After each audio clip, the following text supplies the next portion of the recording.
Saigon, April the 30th, 8 o'clock. The last American helicopter on the roof of the American embassy prepares to lift off the last of the evacuees fleeing before the advancing communist armies. This scene, in fact every scene in this report, was filmed by a UPITN camera team who chose to remain behind in the beleaguered capital to record the final victory of the Viet Cong and North Vietnamese in South Vietnam. Scores of people still crowded onto the embassy roof in the vain hope of rescue. One of them was an American employer who tried to get all his staff out. Those who failed on that last day to get a place on the helicopters and who had reason to fear the communist takeover made for the only route that still offered a chance of escape, the Saigon River. Hundreds scrambled in panic onto any boats they could reach, not caring how they got aboard or what they left behind.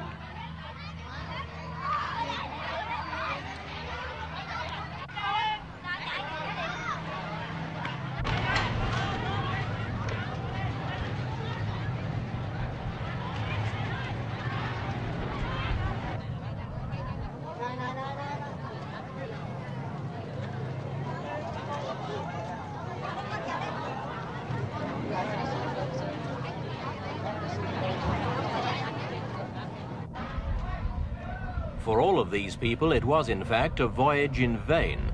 The communists had already captured the port of Vung Streets.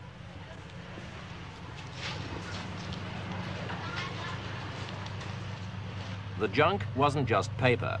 The streets were also littered by small arms and other items of military kit thrown away by South Vietnamese soldiers.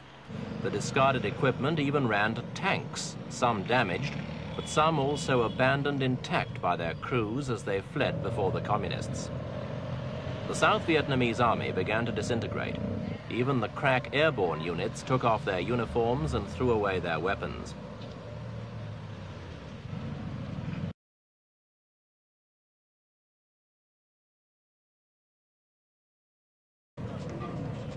Not everyone saw defeat so optimistically. This officer shot himself in front of the soldiers' monument a couple of hours before the communists entered the city.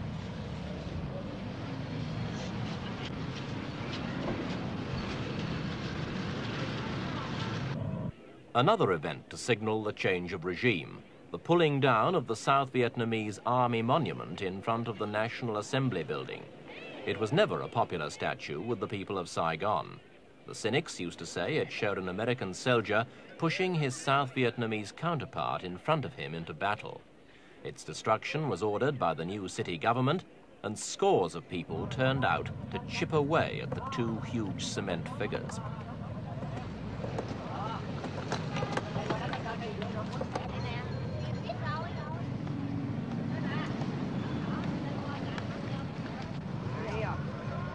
After a couple of hours' frantic work, the monument was toppled amidst great jubilation.